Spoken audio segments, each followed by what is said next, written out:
ارے معاف ہو۔ تیسری چیز نفل نماز کی جو فضیلت اور فائدہ ہے وہ یہ ہے کہ کثرت نفل نبی اکرم صلی اللہ علیہ وسلم کے ساتھ جنت میں داخل ہونے کی وجہ بنے گا۔ سبحان اللہ۔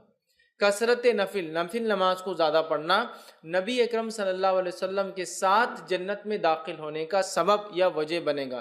کتنی بڑی بات ہے۔ آئیے حدیث اس طرح سے ربیع بن کعب اسلمی رضی اللہ عنہ فرماتے اور کہتے ہیں، یہ صحیح مسلم کی روایت ہے، آپ نے فرمایا اور کہا کہ ایک مرتبہ وہ رسول اکرم صلی اللہ علیہ وسلم کے ساتھ خدمت میں تھے رات میں، اور نبی اکرم صلی اللہ علیہ وسلم جب رات میں اٹھے تو اس رات آپ نے وضو کا انتظام کیا رسول اللہ صلی اللہ علیہ وسلم کے، اور جو چیزیں اللہ کے رسول صلی اللہ علیہ وسلم کو لگتی تھی وہ ساری چیزوں کا انتظام کیا۔ تب نبی اکرم صلی اللہ علیہ وسلم نے ان سے ایک سوال کیا، اور سوال کر کے یہ کہا اور فرمایا اللہ کے رسول نے کہ سوال کرو۔ میں نے کہا، مطلب آپ صلی اللہ علیہ وسلم سے کہا سوال کرو مجھ سے۔ وہ رات میں اٹھتے تھے، نبی اکرم صلی اللہ علیہ وسلم کی خدمت کرتے تھے۔ ایک رات جب انہوں نے پانی وضو کا تیار کیا، نبی اکرم صلی اللہ علیہ وسلم کی ضرورت کی چیزیں تیار کی، تب نبی اکرم صلی اللہ علیہ وسلم نے ان سے کہا سوال کرو، سوال کرو مجھ سے، مانگو مجھ سے کچھ، کیا چاہتے ہو تم، تاکہ میں تمہارے لیے دعا کروں اس چیز کی۔ تو انہوں نے کہا اور کہا کہ میں آپ صلی اللہ علیہ وسلم سے اس بات کا سوال کرتا ہوں، میں جنت میں آپ کے ساتھ داخل ہوں۔ تو میرا سوال آپ سے یہ جو آپ پوچھے سوال کرو، میرا سوال یہ ہے کہ میں چاہتا ہوں کہ آپ اللہ سے دعا کریں کہ میں جنت میں آپ کے ساتھ داخل ہوں۔ آپ صلی اللہ علیہ وسلم نے فرمایا کوئی اور سوال؟ تو انہوں نے کہا بس یہی میرا ایک سوال ہے، یہی آپ دعا کر دیجیے اللہ سے۔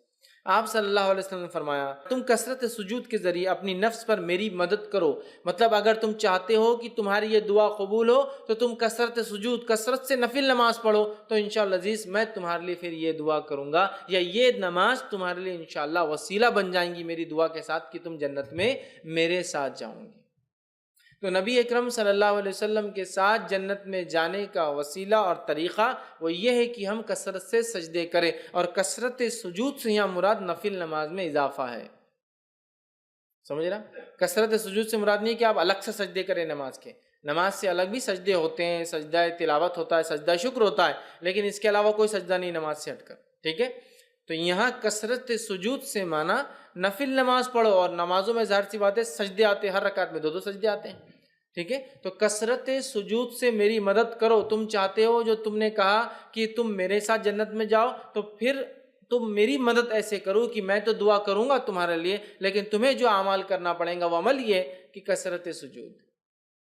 تو یہاں دیکھ رہے ہیں آپ کہ کثرت سجود مطلب نفل نماز کے اضافے کو نبی اکرم صلی اللہ علیہ وسلم نے جنت میں ساتھ جانے کی وجہ بتائی۔ تو نبی اکرم صلی اللہ علیہ وسلم کے ساتھ جنت میں جانے کی وجہ ایک یہ ہے کہ کثرت سجود، سجدے کثرت سے کرنا، تاکہ انسان کا درجہ بلند ہوتا ہے، وہ اپنے رب سے جو ہے قریب سے قریب تر ہو جاتا ہے۔ یاد رکھیے، ٹھیک؟ آئیے